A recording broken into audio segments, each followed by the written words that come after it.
They allowed 89 points, season best in terms of opposing field goal percentage in the paint, 9 blocks. They forced 23 turnovers along the way. And this was, in addition to the chemistry issues, this was their major on-court issue the first half of the season. They're a bad defensive team, still 28th in the league in defensive efficiency.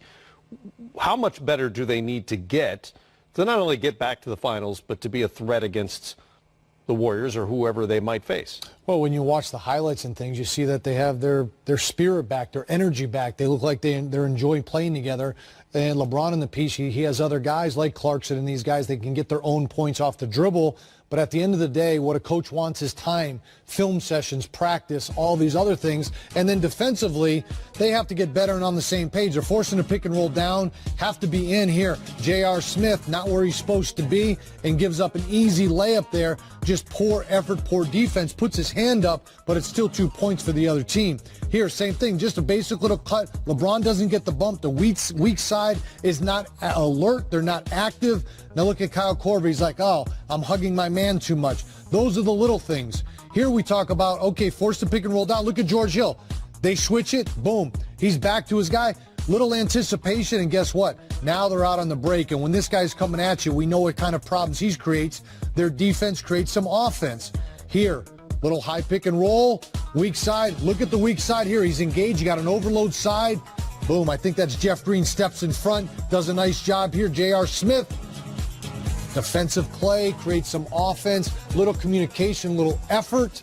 And that's what it's going to take for the Cleveland Cavaliers to take that next step. They're going to score the basketball. They're going to do some things. They're going to rebound. LeBron's going to do his deal. But at the end of the day, they have to get some defensive stops and create that spirit, that excitement to help their defense create that offense. Does this new look roster give them the potential to be a better defensive team, or is it more a matter of, with improved chemistry, maybe guys start paying attention to those little things that Vinny described? No question, Matt, it's going to make them a better defensive team first because of the youth and athleticism. Because you make mistakes, you have that ability to go correct them without calling the timeout.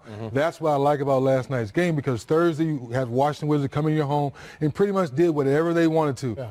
You watched a little tape, you had the ballroom walkthrough, and you paid attention to detail the very next night, not letting the bleed and continue with the bad team. So you get that win, now you regroup and get back to your winning ways.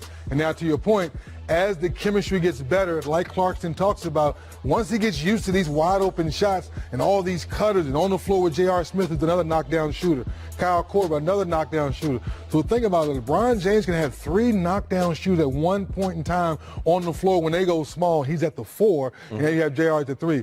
That can be scary once the chemistry gets connected. This team should also run, as Tyronn Lue has been saying he wants them to run since he arrived. They haven't really been a running team, but with this group, this younger, more athletic group, if this team doesn't run, they're never running. Well, Matt, you're hoping that they get more steals. Right. Obviously, not going to block as many shots. Larry Nance may get one here and there. We know Kevin Love's not going to block shots when he gets healthy. But the steals, the deflections, things of that nature on the defensive end, you get more of those, and now you can get out and run. The biggest thing is what Clarkson said in that interview, getting used to playing with LeBron. They draw so much attention. He draws so much attention.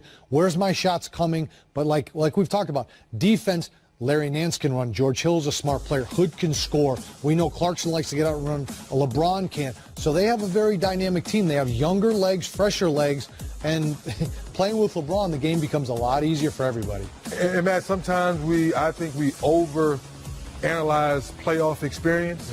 But I think Larry Nance and Clarkson, I think those guys are salivating for the opportunity to get this wide open shot in the Eastern Conference Finals coming from LeBron. Kevin Love's getting double teamed. Larry Nance is slashing down the basket, dump off pass for a dunk. I don't think it's that big of a deal not having a whole lot of playoff experience along with George Hill. Well, George Hill's got tons of it, and Rodney Hood got a taste of it with Utah. And by the way, Kevin Love is coming back. He's coming back. About a month, probably, or something like that.